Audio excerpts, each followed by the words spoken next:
Hello students, electrochemistry के आज के टॉपिक में हम लोग जो पढ़ेंगे वो है इलेक्ट्रोकेमिकल सेल। इलेक्ट्रोकेमिकल सेल, इसके पहले हमने इलेक्ट्रोलाइटिक सेल, इलेक्ट्रोलाइसिस जिसमें फैराडेज लॉ ये सभी पढ़ लिया था, है ना। Conductance, conductivity, molar conductivity, conductivity eight infinite dilution, ये टॉपिक पूरा कवर कर लिया था। आज हम लोग एक पार्ट पढ़ेंगे इलेक्ट्रोकेमिस्ट्री का इलेक्ट्रोकेमिकल सेल, जिसमें हम लोगों को पढ़ना इलेक्ट्रोकेमिकल सेल। इसके एग्जांपल बोल सकते हो, गैल्वेनिक सेल होता है, गैल्वेनिक सेल, वोल्टेज सेल भी बोलते हैं उसको, है ना। तो ये पढ़ना है। अगर इलेक्ट्रोलाइटिक सेल पढ़ा है ना, याद होगा तुमको, तो इलेक्ट्रोकेमिकल सेल और इलेक्ट्रोलाइटिक सेल का जो डिफरेंस है उसको थोड़ा याद रखना बहुत ज़रूरी है, क्योंकि कन्फ्यूजन हो सकता है। जैसे इलेक्ट्रोलाइटिक सेल में एनोड का चार्ज क्या होता था, positively charge, but electrochemical cell में एनोड जो टर्मिनल होता है उसका चार्ज होता है नेगेटिव। तो ऐसा बहुत सारे बातें हैं जो तुमको समझ में आएगा, है ना। और ये काफ़ी इंटरेस्टिंग भी इलेक्ट्रोकेमिकल सेल। इलेक्ट्रोकेमिकल सेल में सबसे पहले ये जो शुरुआत होता है, अच्छा, इलेक्ट्रोकेमिकल सेल में ये पढ़ना है और पढ़ना हम लोगों को ईएमएफ ऑफ सेल के बारे में पढ़ना है, ईएमएफ ऑफ सेल पढ़ना है, और हम लोगों को पढ़ना है नर्स्ट इक्वेशन, नर्स्ट इक्वेशन पढ़ना है, ठीक है। तो ये सारी चीज़ों को हम लोग इस टॉपिक में कवर करेंगे। इलेक्ट्रोकेमिकल सेल, है ना, गैल्वेनिक सेल जिसको हम लोग बोलेंगे, उसका एक टाइप होता है डैनियल सेल। इलेक्ट्रोकेमिकल सेल का एक टाइप होता है डैनियल सेल। उसमें पढ़ेंगे किसी भी इलेक्ट्रोकेमिकल सेल का ईएमएफ क्या होता है, इलेक्ट्रोड पोटेंशियल क्या होता है, स्टैंडर्ड इलेक्ट्रोड पोटेंशियल क्या होता है, नर्स्ट इक्वेशन क्या होगा, ये सब हम लोग पढ़ेंगे, ठीक है स्टूडेंट्स। तो चलो अब डिस्कस करते हैं इलेक्ट्रोकेमिकल सेल का क्या क्या होता है। सबसे पहला बात, इसमें एक बात याद रखना है, क्या इसमें जो रिएक्शन, इसमें केमिकल रिएक्शन होता है, इसमें केमिकल रिएक्शन होगा, और वो केमिकल रिएक्शन खुद से होगा। दैट मीन्स केमिकल रिएक्शन जो होगा खुद से, मतलब स्पॉन्टेनियस केमिकल रिएक्शन होगा, ठीक है। और वो जो केमिकल रिएक्शन से जो केमिकल एनर्जी प्रोड्यूस होगा, उस प्रोड्यूस्ड एनर्जी से हम लोग इलेक्ट्रिसिटी प्रोड्यूस करेंगे, इलेक्ट्रिसिटी प्रोड्यूस करेंगे, इलेक्ट्रिसिटी प्रोड्यूस करेंगे, ठीक है। तो हम लोग बोल सकते हैं क्या, केमिकल एनर्जी किस में चेंज होगा, बोलो, इलेक्ट्रिकल एनर्जी में चेंज होगा। केमिकल एनर्जी किस में हम लोग चेंज कर देंगे, इलेक्ट्रिकल एनर्जी में चेंज कर देंगे। और इलेक्ट्रोलाइटिक सेल में ऑपोजिट था, इलेक्ट्रिकल एनर्जी किस में चेंज हो रहा था, केमिकल एनर्जी में। यहाँ पे खुद से केमिकल रिएक्शन होगा और वो इलेक्ट्रिसिटी प्रोड्यूस करेगा, इसलिए हम लोग उस केमिकल रिएक्शन को क्या बोलेंगे, स्पॉन्टेनियस टाइप ऑफ रिएक्शन होगा यहाँ पे, है ना। तो सबसे पहले ये ऑब्जर्व क्या किया गया था, इसके लिए मैंने नोट्स तुम लोग को भेजा नहीं है, ये खुद से अभी खुद से नोट करते रहोगे, इसमें बहुत चीज़ समझने का है, इसलिए नोट नहीं भेजा है। पहले देखो, जहाँ जहाँ जो लिखना हो तुम वीडियो पॉज करना और लिखते रहना।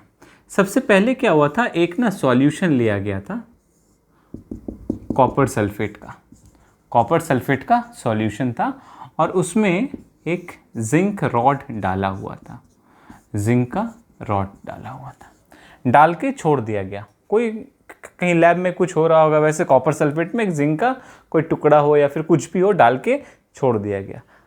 कुछ देर बाद आकर क्या देखा गया, अच्छा, ये कॉपर सल्फेट सॉल्यूशन का कलर क्या होता था, ब्लू था ना, याद रखना। फिर कुछ देर बाद जब देखा गया इसको, तो ये देखा गया क्या, ये जो ब्लू कलर है, ब्लू कलर जो है वो फेड होता गया, ब्लू कलर फेड होता गया, ब्लू कलर जो था सॉल्यूशन का वो ब्लू कम होता गया, और रेड कलर डिपॉजिट होता गया, रेड कलर का कुछ डिपॉजिट बनता गया। यहाँ पे मान लो, यहाँ पे बोलो, कहीं पे बोलो, रेड कलर का डिपॉजिट होता गया। थर्ड, ये जो जिंक का रॉड था ना, ये पतला होता गया, जिंक का रॉड पतला होता गया, ये मोटा जितना रखा था हमने, अभी जिंक का रॉड क्या हो गया, पतला हो गया, है ना। तो थिनिंग ऑफ जिंक रॉड, या फिर लॉस ऑफ, क्या बोल सकते हैं हम लोग, loss of zinc, loss of weight of zinc, है ना, थिनिंग ऑफ जिंक का रॉड है, एंड लास्ट, इस सॉल्यूशन का टेम्परेचर हाई हो गया है, मतलब increased temperature of the solution. तो ये क्या हुआ, एक कॉपर सल्फेट के सॉल्यूशन में हमने जिंक रॉड डाल के छोड़ दिया, जो कॉपर सल्फेट सॉल्यूशन का कलर ब्लू था, कुछ देर बाद ये देखा गया क्या, ये ब्लू कलर जो है वो फेड हो गया और रेड कलर का डिपॉजिट होता गया और ये जिंक रॉड पतला हो गया और टेम्परेचर इंक्रीज कर गया सॉल्यूशन का। ये ऐसा क्यों हुआ? तो बाद में जब इसके केमिस्ट्री को अच्छे से देखा गया तो ये समझ में आया कि ये जो जिंक था, जिंक का जो रॉड था, ये इसने 2 इलेक्ट्रॉन को लॉस किया, 2 इलेक्ट्रॉन को लॉस कर दिया और लॉस करने के बाद सॉल्यूशन में Zn2+ होकर के सॉल्यूशन में आ गया, Zn2+ करके सॉल्यूशन में आ गया। और जो कॉपर सल्फेट का ये जो सॉल्यूशन था, इस सॉल्यूशन में कॉपर सल्फेट में Cu2+ था एंड SO4 2- था, है ना। और ये जो ब्लू कलर सॉल्यूशन का था due to this Cu2+ ion. अभी ये Cu2+ आयन क्या हुआ, जिंक ने जो 2 इलेक्ट्रॉन छोड़ दिया था, कॉपर ने Cu2+ ने या वहां पे जाकर के 2 इलेक्ट्रॉन ले लिया और कॉपर का डिपॉजिट कर दिया, मतलब कॉपर का नीचे वो प्रेसिपिटेट कर दिया, मतलब कॉपर नीचे गिर गया करके। तो इसका कैसा रेडिश कलर होता है, रेडिश कलर होता है, तो यहाँ पे रेड कलर का डिपॉजिट होने लगा। ठीक है, तो ये रिएक्शन समझ में आया। तो अगर हम लोग इसको ऐड कर देंगे तो क्या हो रहा है, Zn plus Cu2+ Zn2+ and Cu। तो एक्चुअली में रिएक्शन ये हो रहा था इस सिस्टम के अंदर में, और ये रिएक्शन स्पॉन्टेनियस था, खुद से था, ये हम लोगों को कुछ नहीं करना था, ये खुद से था। अब ऐसा खुद से क्यों है, अगर हम लोग स्टैंडर्ड इलेक्ट्रोड पोटेंशियल या फिर स्टैंडर्ड रिडक्शन पोटेंशियल का अगर हम लोग सीरीज याद करेंगे, जिसको इलेक्ट्रोकेमिकल सीरीज बोलते हैं, तो वहाँ पे ये तुमको देख करके समझ में आ जाएगा कि जिंक ऑक्सीडाइज हो सकता है एंड कॉपर रिड्यूस हो सकता है, इसलिए ये रिएक्शन स्पॉन्टेनियस है। बट जो रिवर्स होता, अगर मान लो हमने अगर यहाँ पे उल्टा कर दिया होता, मान लो जिंक सल्फेट का सॉल्यूशन लेते हम लोग एंड कॉपर का रॉड लेते, जिंक सल्फेट का सॉल्यूशन लेते एंड कॉपर का रॉड लेते, तो ये रिएक्शन होता क्या, Cu2+ एंड Zn2+ इस सॉल्यूशन से जिंक बनता। ये होता क्या, ये कर देने से चेक कर ये देखोगे तो ये वाला reaction this is non spontaneous. ये हम लोग आगे पढ़ेंगे कि ये वाला रिएक्शन नॉन स्पॉन्टेनियस क्यों है और ये रिएक्शन स्पॉन्टेनियस क्यों है। इसके लिए हमें एक आइडिया चाहिए SRP का, स्टैंडर्ड रिडक्शन पोटेंशियल का। ये आगे हम लोग पढ़ेंगे जब इलेक्ट्रोड पोटेंशियल, रिडक्शन पोटेंशियल पढ़ेंगे तब। तो ये वाला रिएक्शन ऐसा नहीं होता है, इस केस में ऐसा नहीं देखा गया, इस केस में ऐसा देखा गया।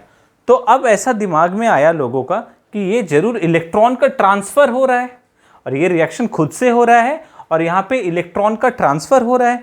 इस इलेक्ट्रॉन के ट्रांसफर को हम लोग अगर ऐसा ही कोई एक,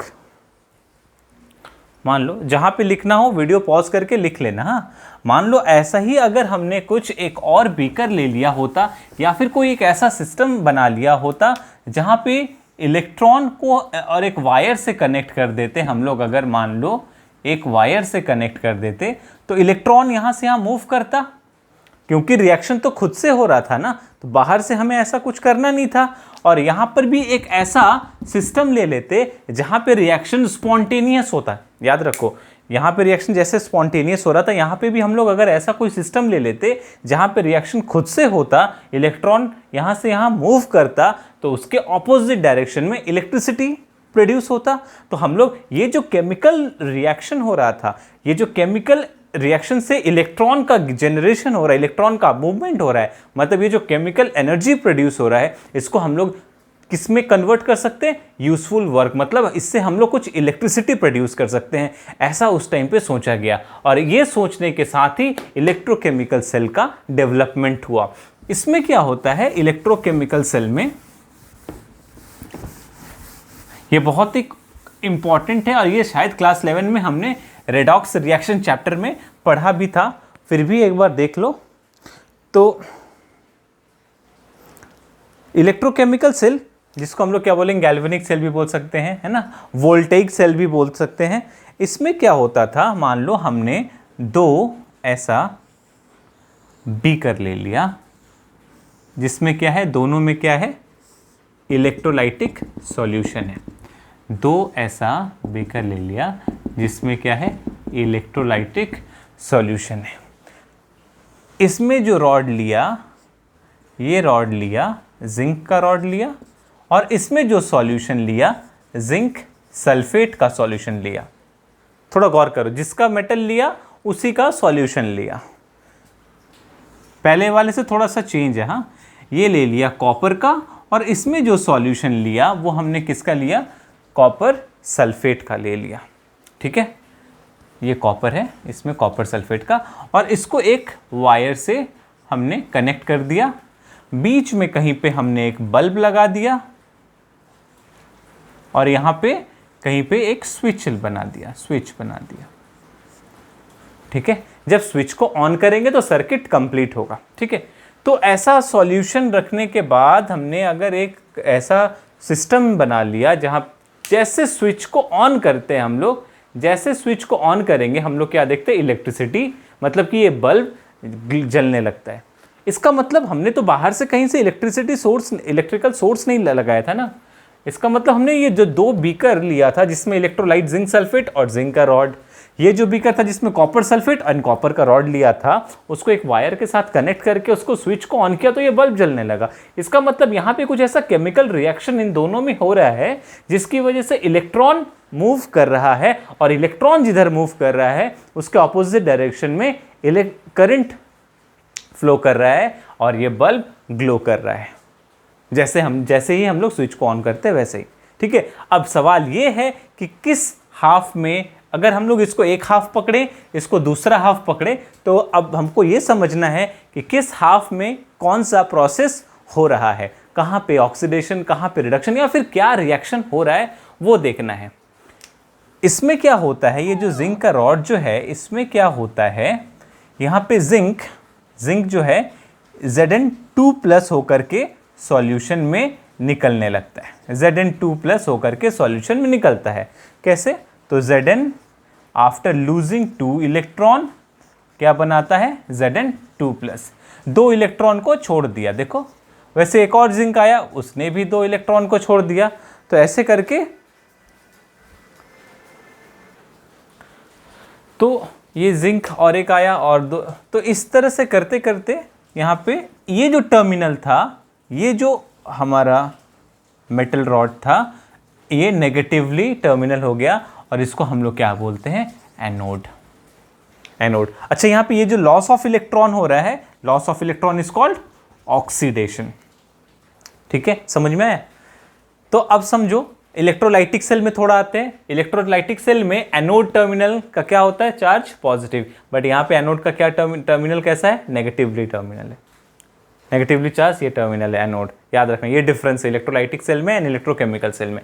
सो इस हाफ में, मतलब एनोड हाफ में, ये अगर एक पूरा सेल होगा तो हम लोग इसको क्या बोलेंगे, एनोड हाफ सेल बोलेंगे, या फिर इसको ऑक्सीडेशन हाफ सेल बोलेंगे, या फिर, और हमेशा ये याद रखना, एनोड हमेशा लेफ्ट साइड में होगा, एनोड ऑलवेज लेफ्ट साइड में होगा। ठीक है, इलेक्ट्रोकेमिकल सेल या जो भी बोलो, एनोड हमेशा लेफ्ट साइड में होगा, एनोड पे ऑक्सीडेशन होगा।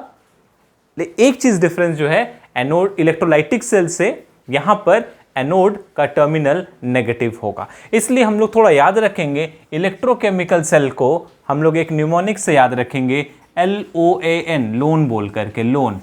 ये क्लास 11 में भी बताया था तुम लोग को, लोन।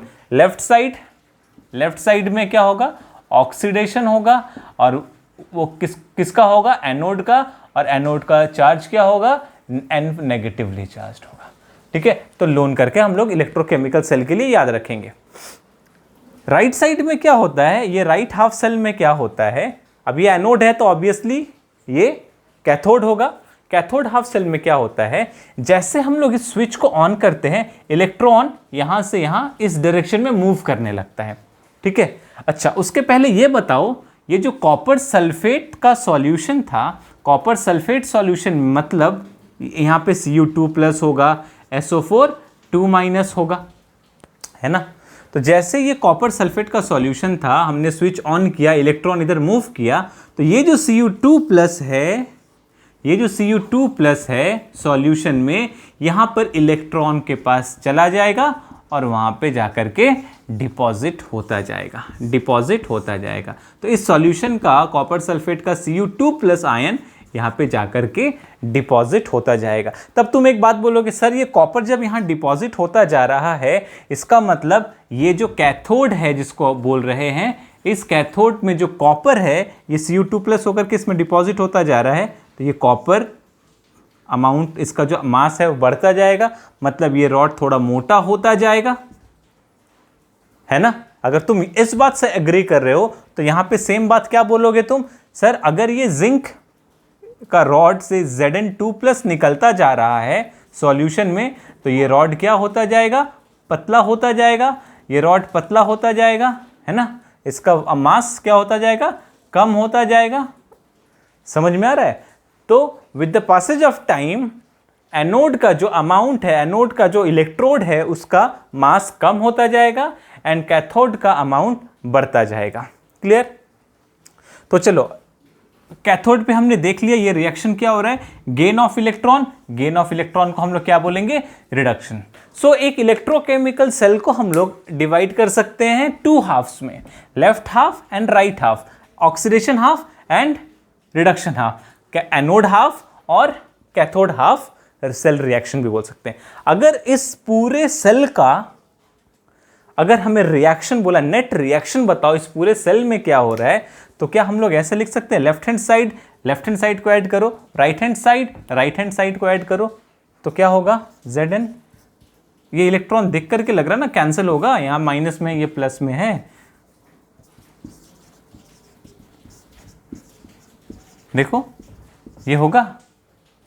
तो ये है overall net reaction of this electrochemical cell और गैल्वेनिक सेल।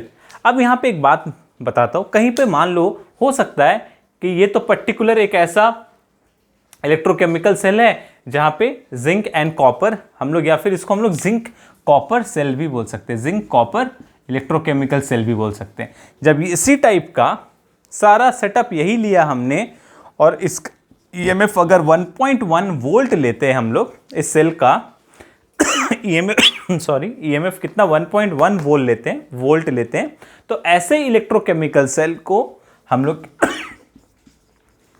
डैनियल सेल बोलते हैं। ऐसे सेल को हम लोग, ऐसे इलेक्ट्रोकेमिकल सेल को क्या बोलते हैं, डैनियल सेल। तो ऐसा बहुत सारा और भी सेल हो सकता है, दूसरे मटेरियल का हो सकता है ना, दूसरे मटेरियल का हो सकता है, तो डिफरेंट इलेक्ट्रॉन्स लूज या फिर गेन हो सकता है। तो जब नेट रिएक्शन निकालेंगे, ये बात अच्छे से सुनो, जब नेट रिएक्शन निकालेंगे तो हमारा एक बात हमेशा ध्यान रखना होगा, नेट रिएक्शन में ऐसा होगा सो दैट इलेक्ट्रॉन्स कैंसिल हो जाए। अगर कैंसिल नहीं हो रहा है तो दोनों के इलेक्ट्रॉन के नंबर को क्रॉस मल्टीप्लाई करके अल्टीमेटली कैंसिल करके ही लिखना है हमें नेट रिएक्शन, याद रहेगा।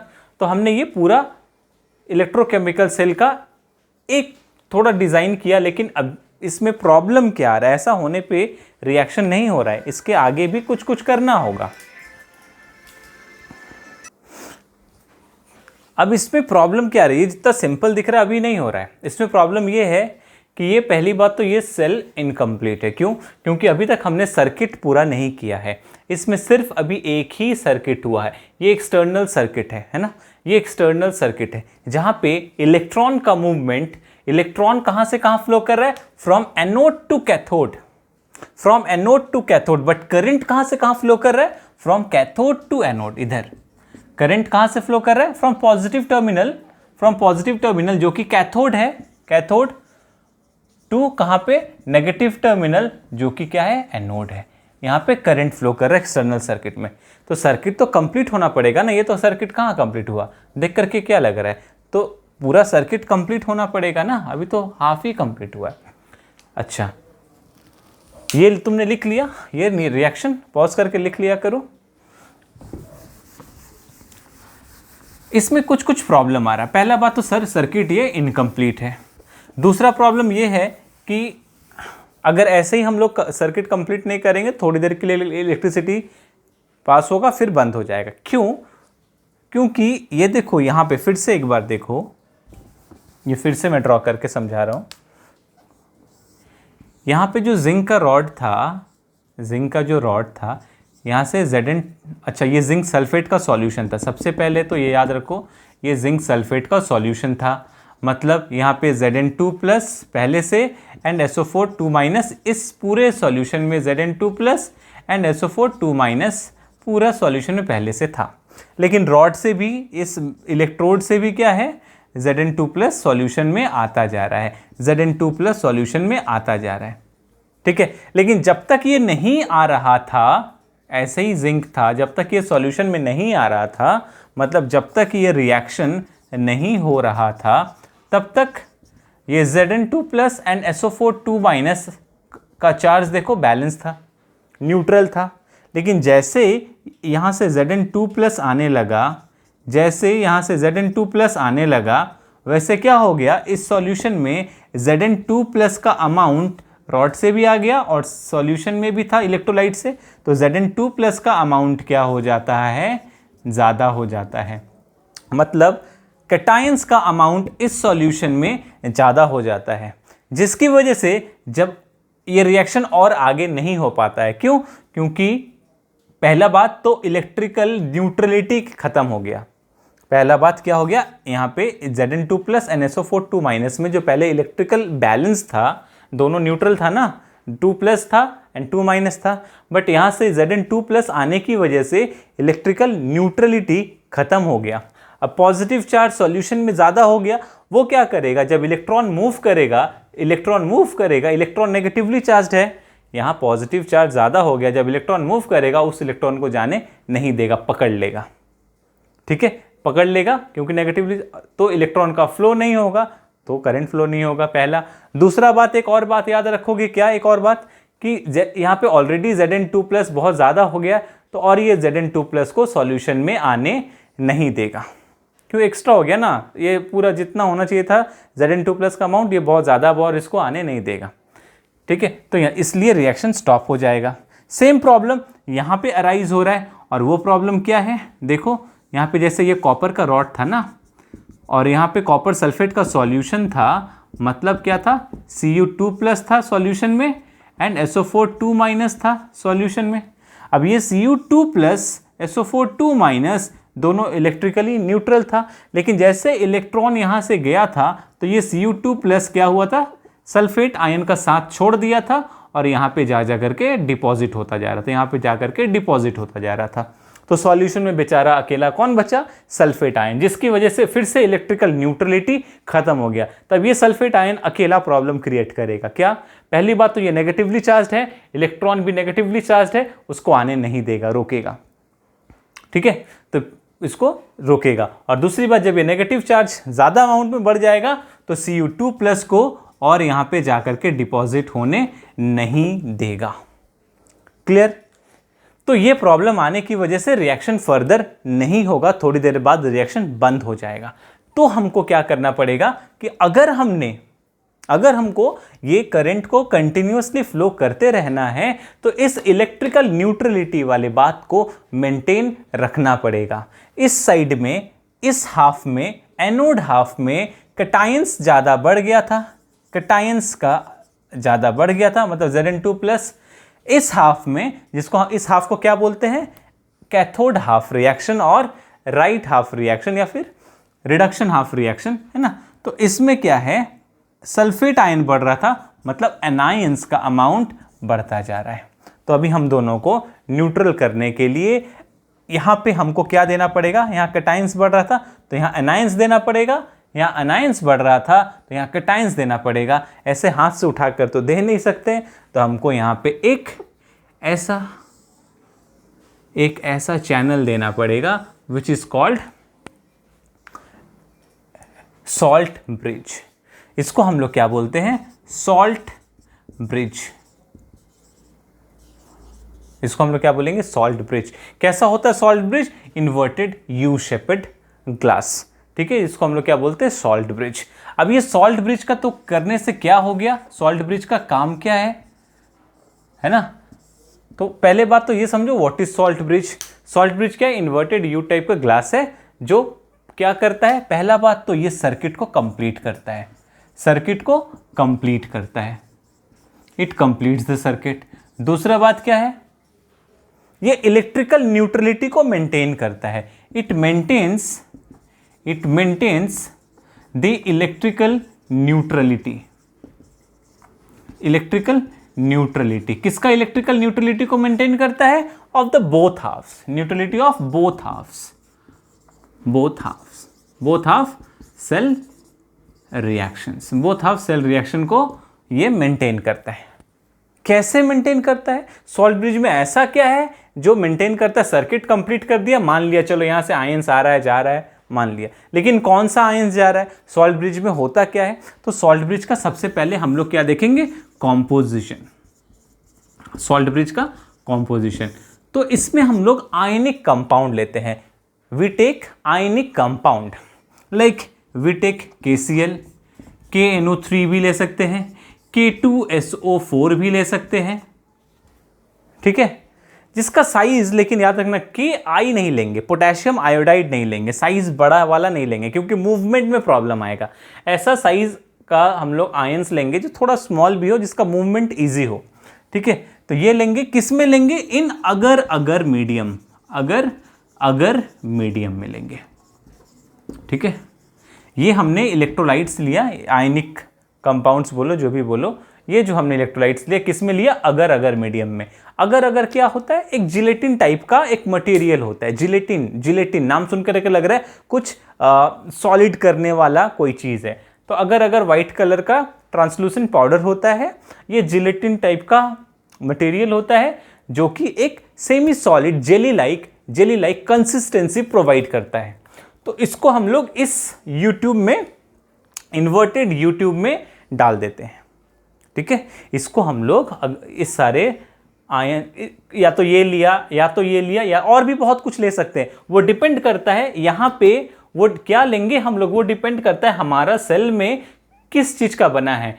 जिंक कॉपर का बना है, न सिल्वर का बना है, न कैडमियम क्रोमियम का बना है, किस चीज़ का बना है वो डिपेंड करता है। उसके अकॉर्डिंगली हम लोग, और भी बहुत सारा होता है, और भी बहुत सारा मटेरियल आयनिक कंपाउंड होता है सॉल्ट ब्रिज का, लेकिन हमने NCERT में ये 3 दिया है, हमने 3 लिखा है। अगर मीडियम में डाल देंगे तो ये जो है अगर इस आयंस को अपने में पकड़ के रखेगा और अपने हिसाब से इधर उधर जाएगा।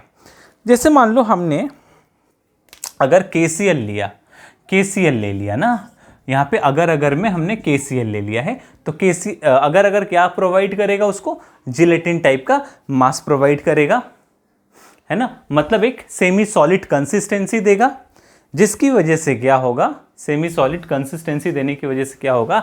अभी ये KCl जो है K+ में एंड Cl- में आयोनाइज होगा, because this is ionic compound, और ये मूव करेगा, फ्लो करेगा। तो इस तरफ में देखो किसका पोटेंशियल ज़्यादा है, किसका चार्ज ज़्यादा है? Positive charge. अच्छा, एक और बात यहाँ पे मैं बताऊंगा, थोड़ा सा सुन लो। ये जो सॉल्यूशन में सॉल्ट ब्रिज डालने के पहले थोड़ा गौर करो, इस सॉल्यूशन में पॉजिटिव चार्ज इंक्रीज हो गया था। तो सॉल्यूशन में पॉजिटिव चार्ज और इस इलेक्ट्रोड में नेगेटिव चार्ज, तो यहाँ पे डिफरेंस ऑफ चार्ज आया, डिफरेंस ऑफ पोटेंशियल आया। तो इसलिए हम लोग यहाँ पे जो पोटेंशियल का डिफरेंस आएगा उसको हम लोग बोलेंगे एक हाफ का पोटेंशियल डिफरेंस, या फिर इलेक्ट्रोड पोटेंशियल बोलेंगे।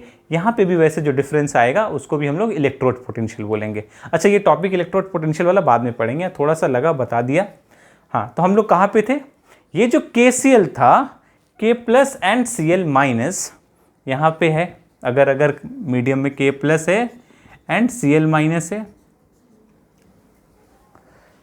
अभी यहाँ पे पॉजिटिव कैटायंस ज़्यादा है, तो बताओ यहाँ पे कौन जाकर के कैटायंस को न्यूट्रल करेगा? Cl-।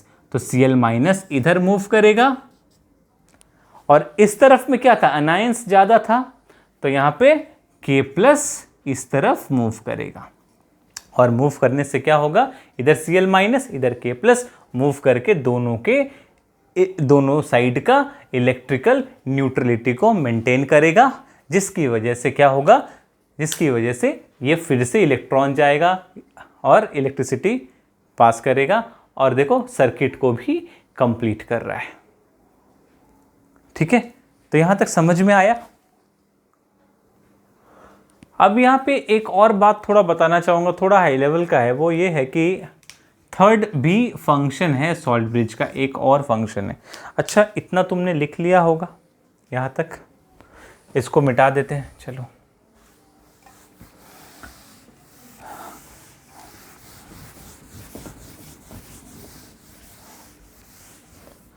एक और काम है क्या सॉल्ट ब्रिज का, तो ये जो है ना लिक्विड लिक्विड जंक्शन के जो पोटेंशियल है उसको मिनिमाइज करता है। थर्ड क्या लिखेंगे, इट रिड्यूसेस और minimises the liquid liquid junction potential. Liquid liquid junction potential, liquid liquid junction potential को ये रिड्यूस करता है।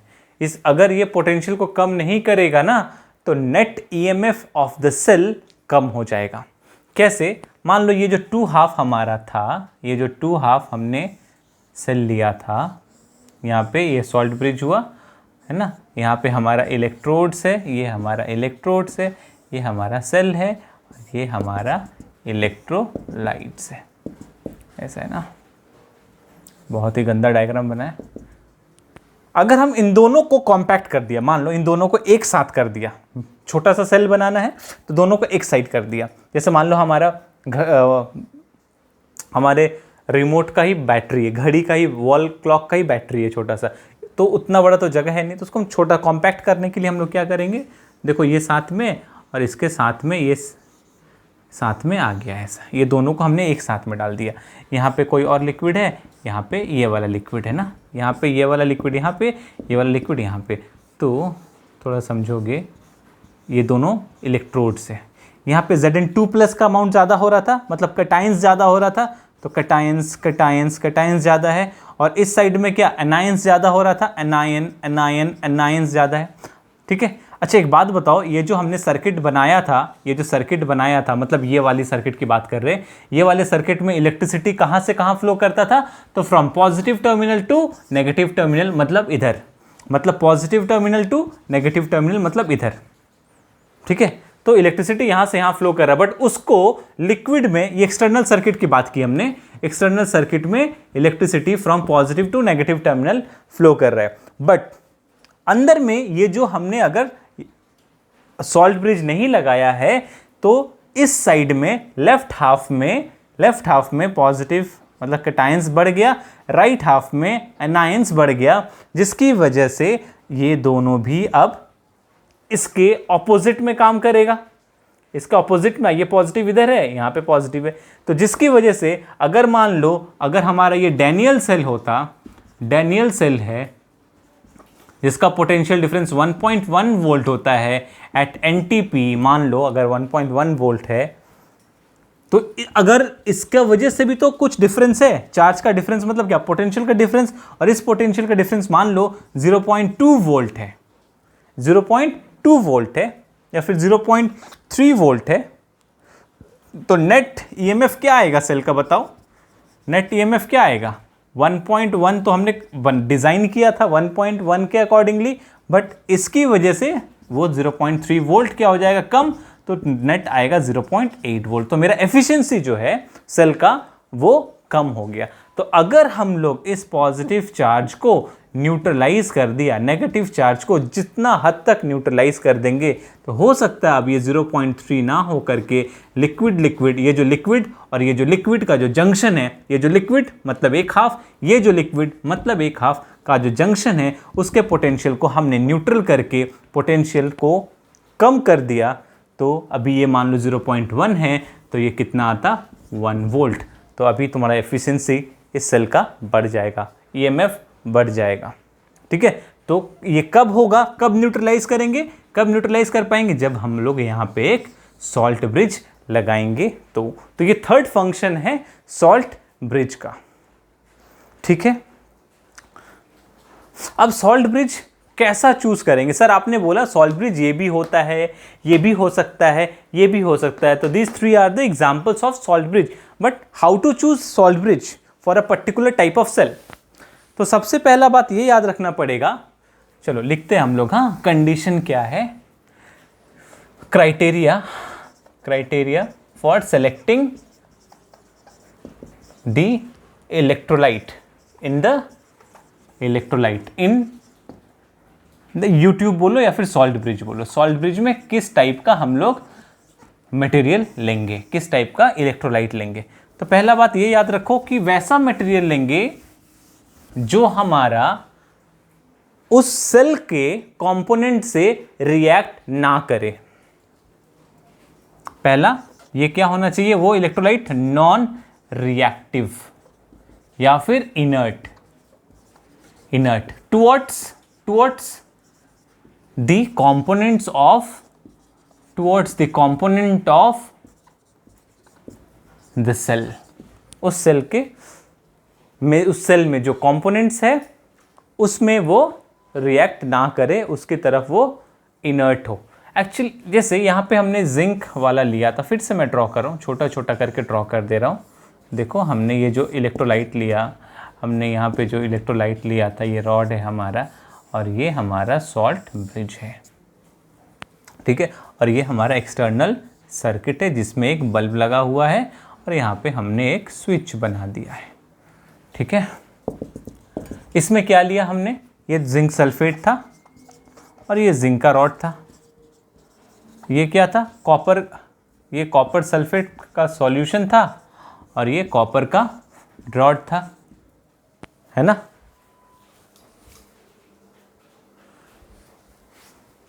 तो इसकी वजह से अगर हमने इसमें KCl ले लिया, मान लो K प्लस NCl माइनस ले लिया अगर मीडियम में डाल करके, जिसकी वजह से क्या होगा, अब ये यहाँ पे तो कैटायंस बढ़ रहा था ना, यहाँ पे कैटायंस बढ़ रहा था तो ये Cl माइनस इधर आएगा, यहाँ पे एनायंस बढ़ रहा था तो ये K प्लस यहाँ आएगा और इलेक्ट्रिकल न्यूट्रलिटी को मेंटेन करेगा। अब ये Cl माइनस ZnSO4 के Zn2 प्लस, यहाँ पे Zn2 प्लस है और क्या है SO4 2 माइनस है, इन दोनों में से Cl माइनस तो SO4 2 माइनस से रिएक्ट करेगा नहीं, Cl माइनस इस Zn2 प्लस से रिएक्ट कर सकता है, Zn2 प्लस Cl माइनस से रिएक्ट करके ZnCl2 बनाएगा। तो आप बोलोगे कि सर अब तब तो हम लोग ये रिएक्ट कर गया, तब तो ये नहीं लेंगे हम लोग KCl को। तो अब टॉपिक हम लोग जो पढ़ रहे हैं, क्या पढ़ रहे हैं, सिलेक्शन, कैसा इलेक्ट्रोलाइट जो हम लोग सेलेक्ट करेंगे फॉर सॉल्ट ब्रिज।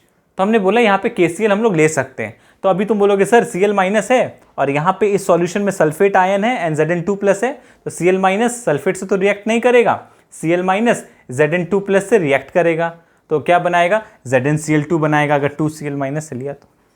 हाँ, तो सर आपने तो लिखा है नॉन रिएक्टिव, नॉन रिएक्टिव बोलते हैं हम लोग, बट रिएक्ट करके भी वो कुछ करेगा नहीं। Why? Because this is highly soluble, zinc chloride is highly soluble, और सॉल्युबल होने की वजह से फिर से ये वापस से यही आयंस दे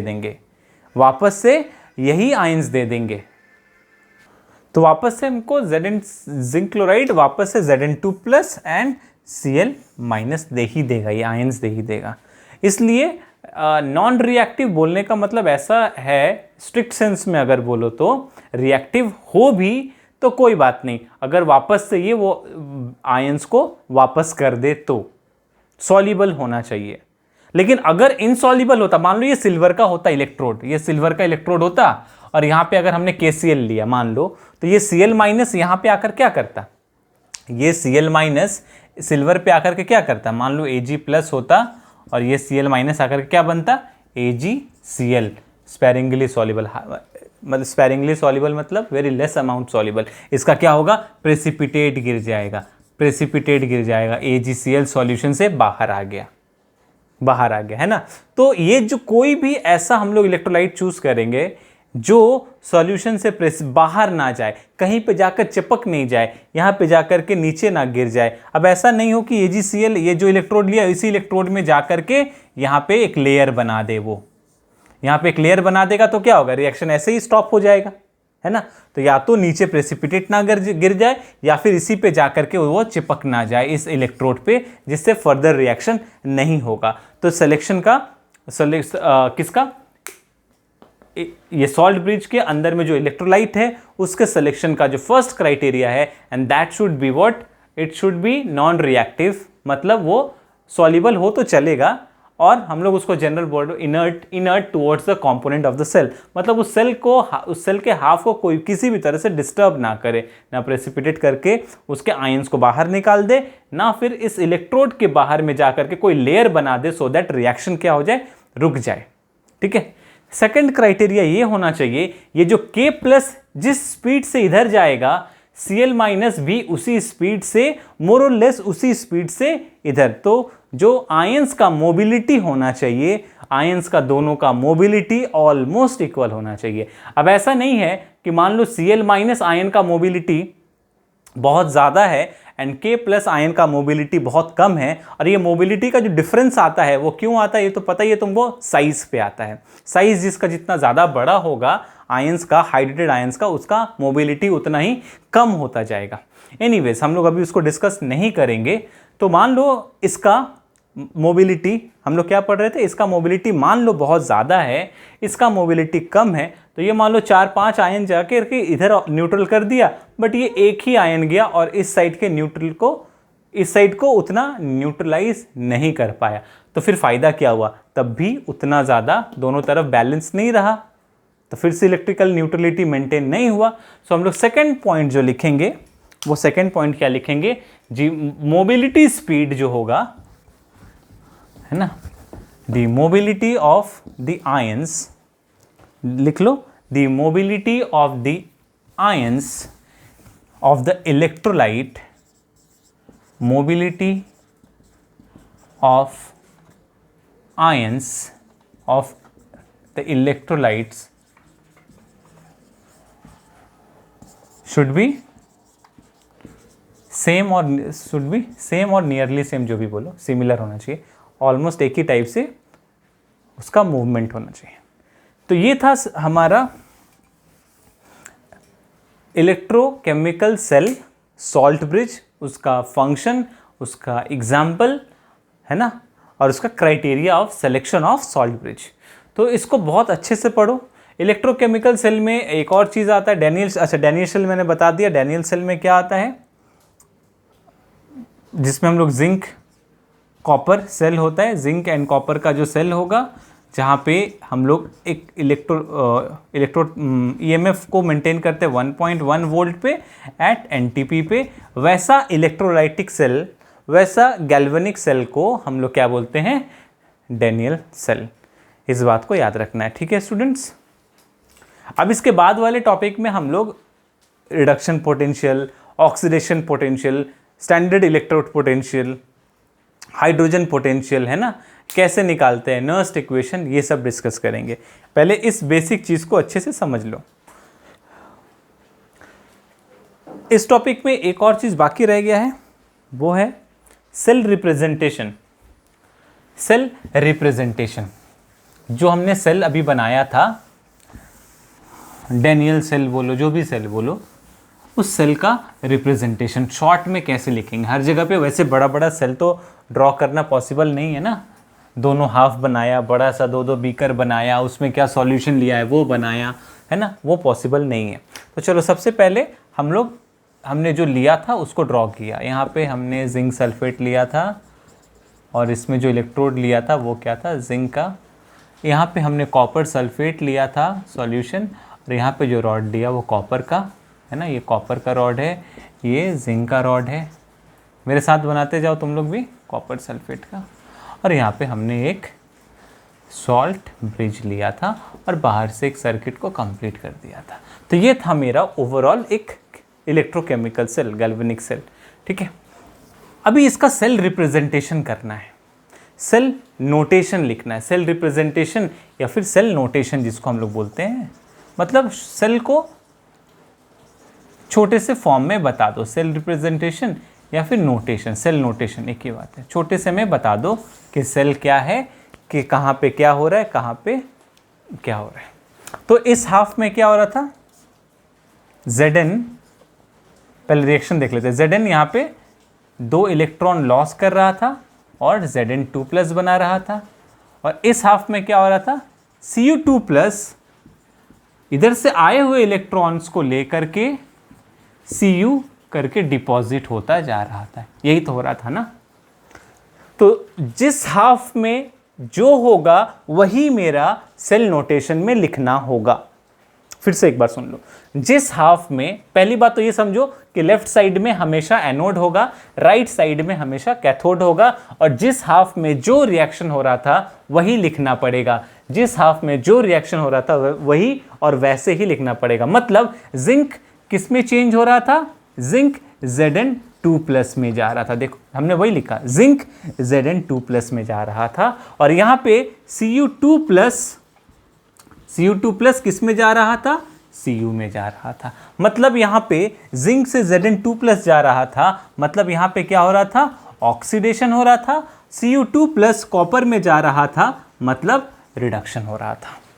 हमने जो लेफ्ट साइड में हमारा एनोड ही है, राइट साइड में कैथोड ही है, ठीक है। तो जो जैसा हो रहा था हमने वैसा लिख दिया, और बीच में हमारा सॉल्ट ब्रिज है, इसलिए हम लोग इसको ऐसे लिख देंगे, ठीक है। बहुत टाइम पे तुमको रिएक्शन, अब अच्छा अभी एक और बात, बहुत टाइम पे तुमको सेल रिप्रेजेंटेशन दे देगा, बोलेगा उस रिएक्शन का नेट रिएक्शन लिखो, या फिर नेट रिएक्शन दे देगा, बोलेगा तुमको सेल रिप्रेजेंटेशन करो, सेल नोटेशन लिखो। अच्छा, सेल नोटेशन लिखने का बहुत सारा तरीका है। ये Zn सेमीकोलन भी दे सकता है, और ये Zn2+ भी दे सकता है, या फिर इसको ZnSO4 भी दे सकता है। Zn2+ या फिर ZnSO4 भी दे सकता है। यहाँ पर भी ZnSO2+ नहीं दे करके ZnSO4 दे सकता है, कुछ भी दे सकता है ना। इनफैक्ट ये जो स्टेट्स है, यहाँ पे भी जैसे Cu2+ है, इसको CuSO4 एंड Cu दे सकता है। यहाँ पे कॉमा भी दे सकता है ना। यहाँ पे सेमीकोलन भी दे सकता है, कुछ भी, है ना। ये समझना पड़ेगा। एक और बात समझना पड़ेगा, क्या स्टूडेंट्स, ये किस फॉर्म में, एक्वस तो एक्वस दे देगा, ये भी एक्वस है तो एक्वस दे देगा। तो सर ये सॉलिड है, हाँ तो सॉलिड इसको भी दे देगा और इसको भी सॉलिड दे देगा। इनफैक्ट इतना भी हम लोग लिख सकते हैं, जिंक सल्फेट का जो कंसंट्रेशन है, सपोज 1 मोलर, तो ये 1 मोलर कंसंट्रेशन भी दे देगा। यहाँ पे 1 मोलर तो साइड में लिखने का जगह नहीं है, फिर भी छोटा करके लिख रहा हूँ। यहाँ पे 1 मोलर कंसंट्रेशन भी उस सॉल्यूशन का दे देगा। तो ये हुआ मेरा सेल रिप्रेजेंटेशन। अभी हम लोग, मैं तुमको 2-3 एग्जाम्पल दूंगा सॉल्व करने के लिए, कुछ क्वेश्चंस तुम लोग करो, तब जा कर के क्लियर होगा। देखो एक क्वेश्चन लिखा है मैंने, ये क्वेश्चन नंबर 1, बहुत ही अच्छा क्वेश्चन है, बहुत इजी है। हालांकि अभी तुम लोग को थोड़ा प्रॉब्लम हो सकता है, बहुत इजी है। इसके लिए प्रैक्टिस करके बताओ।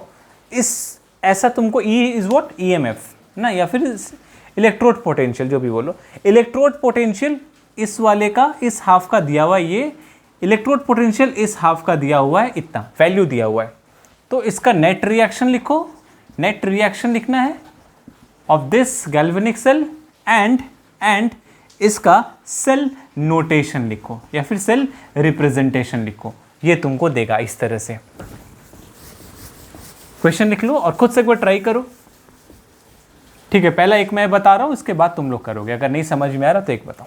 तो सर ये वैल्यूज क्या है, नहीं समझ में आ रहा, ठीक है। ये आगे हम लोग पढ़ेंगे नेक्स्ट वाले टॉपिक में, नेक्स्ट जब एक वीडियो दूंगा उसमें पढ़ेंगे। ये वैल्यूज क्या बताता है, इलेक्ट्रोड पोटेंशियल का वैल्यू है। तो सर सेल नोटेशन तो लिख देंगे हम, पहले ये बताइए कौन सा वाला कैथोड होगा, कौन सा वाला एनोड होगा। प्रॉब्लम तो ये है ना सर, लेफ्ट साइड में किसको लिखेंगे, मैग्नीशियम वाले को ना कॉपर वाले को, राइट साइड में क्या लिखेंगे। तो मैं तुमको एक बात बोलूंगा बस, क्या ये प्रोसेस क्या है, ये प्रोसेस क्या है, रिडक्शन, ये क्या है 2+ इसमें रिडक्शन। तो ये जो वैल्यू दिया हुआ है वो रिडक्शन पोटेंशियल का वैल्यू दिया हुआ है, ठीक है। ये प्रोसेस क्या है, थोड़ा गौर से सुनो, ये प्रोसेस क्या है, Cu2+ किस में चेंज हो रहा है, कॉपर में चेंज हो रहा है। तो ये जो वैल्यू दिया हुआ है ये किस चीज का वैल्यू दिया हुआ है, रिडक्शन पोटेंशियल का वैल्यू दिया हुआ है। ध्यान से देखो, मुझे पता है तुम लोग सब कर लोगे, थोड़ा सा हिंट चाहिए तुमको। ये रिडक्शन पोटेंशियल का वैल्यू दिया हुआ, ये रिडक्शन पोटेंशियल का वैल्यू दिया हुआ। दूसरा सवाल मेरा ये है, बताओ कि एनोड पे रिडक्शन कहां पे होता है, कैथोड पे ना एनोड पे। तो सर रिडक्शन होता है, हमने पढ़ा था एनऑक्स एंड रेड कैट, ये हमेशा हर जगह पे एप्लीकेबल होगा, एनऑक्स एंड रेड कैट। तो रिडक्शन कहां पे होता है, कैथोड पे। ओके, कैथोड पे रिडक्शन होता है। अब इन दोनों में तुम बताओ मुझे किसका रिडक्शन होगा, इन दोनों में किसका रिडक्शन होगा। तो सर अगर सवाल ये है इन दोनों में किसका रिडक्शन होगा, तो सर जिसका रिडक्शन होने का पोटेंशियल ज़्यादा होगा, जिसका रिड्यूस होने का पोटेंशियल ज़्यादा होगा, मतलब जिसका रिडक्शन पोटेंशियल का वैल्यू ज़्यादा होगा वही रिड्यूस होगा। क्लियर। तो इन दोनों, फिर से सुनो, जिसका रिडक्शन पोटेंशियल का वैल्यू ज़्यादा होगा वही रिड्यूस होगा। तो इन दोनों में से किसका रिडक्शन पोटेंशियल का वैल्यू ज़्यादा है, इसका मतलब ये रिड्यूस होगा, मतलब ये है हमारा कैथोड। तो जब ये कैथोड है तो ये क्या होगा, एनोड। चलो हम लोग पहचान लिए एनोड क्या है, कैथोड क्या है, समझ में आया। ठीक है, ठीक है। तो एनोड, अब चलो एनोड हाफ हम लोग लिखते हैं रिएक्शन। एनोड में Mg2+ से Mg, लेकिन ये क्या दिया हुआ है, ये तो रिडक्शन के फॉर्म में दिया हुआ है ना, ये तो रिडक्शन के फॉर्म में दिया हुआ है ना। तो हम लोग इसको, एनोड पे क्या होता है, ऑक्सीडेशन, तो हम लोग ऑक्सीडेशन कराएंगे। कैसे, तो Mg विल लूज 2 इलेक्ट्रॉन और क्या बनाएगा, Mg2+। एनोड में ये तो एक जनरल सा इस फॉर्म में दे दिया, दोनों का रिडक्शन पोटेंशियल का वैल्यू दे दिया है, इसलिए हमने ये लिख दिया, एनोड में ये होगा। कैथोड है ये, तो कैथोड हाफ में क्या लिखेंगे, एनोड हाफ लिख लिया हमने। एनोड हाफ में क्या रिएक्शन हो रहा है, कैथोड हाफ में क्या रिएक्शन हो रहा है, तो Cu, कैथोड में तो रिडक्शन होता ही है, तो Cu2+ इलेक्ट्रॉन गेन करेगा, रिड्यूस होगा और क्या बनाएगा, कॉपर। ठीक है। तो एनोड हाफ, कैथोड हाफ लिख दिया हमने। एनोड हाफ में प्रॉब्लम हो सकता है तुमको अभी शुरू में समझने में कि सर यहाँ पे तो ऐसा दिया था, इससे मतलब नहीं है हमें। हम लोग ये वैल्यूज़ दिया है जस्ट इस बात को पहचानने के लिए कि एनोड किसका होगा, कैथोड किसका होगा। ठीक है। तो हम लोग चेक कर लेंगे एनोड किसका है, एनोड कौन सा है, कैथोड कौन सा है। कैसे, तो कैथोड पे रिडक्शन होता है, कैथोड से ही समझेंगे, कैथोड पे रिडक्शन होता है। और ये चेक कर लेना है कि ये जो वैल्यूज़ है, ये जो हो रहा है, ये जो प्रोसेस हो रहा है, ये रिडक्शन हो रहा है ना ऑक्सीडेशन हो रहा है। ठीक है। अगर रिडक्शन हो रहा है, अगर रिडक्शन हो रहा है तो ये वैल्यूज़ रिडक्शन पोटेंशियल का वैल्यू दिया होगा। अगर रिडक्शन हो रहा है तो ये वैल्यूज़ रिडक्शन पोटेंशियल का वैल्यू दिया होगा। तो चेक कर लो किसका वैल्यू ज़्यादा है, इस वाले का वैल्यू ज़्यादा है, मतलब ये रिडक्शन होगा, मतलब ये कैथोड है और ये एनोड है। तो हम पहचान गए। बट एनोड में प्रोसेस क्या होता है, ये तो रिडक्शन के फॉर्म में दिया, बट एनोड में होता क्या, ऑक्सीडेशन। तो मेरा ऐसे नहीं होकर के अब ऐसे होगा, तो हम लोग लिख दिए Mg2+ में चेंज होगा after losing 2 electron. And cathode में ऐसे ही सेम होता है, तो हमने लिख दिया, दोनों को ऐड करेंगे, सेम इलेक्ट्रॉन है, कैंसिल होगा, MgCu2+, उधर Mg2+ एंड Cu। ठीक है। तो ये मेरा नेट रिएक्शन है, लिख दिया नेट रिएक्शन। सेल नोटेशन कैसे लिखेंगे, सेल नोटेशन क्या है, तो लेफ्ट साइड में मेरा एनोड होता है, एनोड में क्या हो रहा है, Mg2+ में चेंज हो रहा है, एंड उस तरफ में क्या होगा, मतलब बीच में सॉल्ट ब्रिज, और राइट साइड में क्या होगा, कैथोड हाफ में, कैथोड हाफ में क्या होगा, Cu2+ कॉपर में चेंज हो रहा है। ये हो गया सेल नोटेशन। ठीक है। एक और करूंगा, एक और तुम लोग करो, मैं वीडियो में ही दे रहा हूं, देख लो। एक और क्वेश्चन दे रहा हूं, ये इलेक्ट्रोड पोटेंशियल है।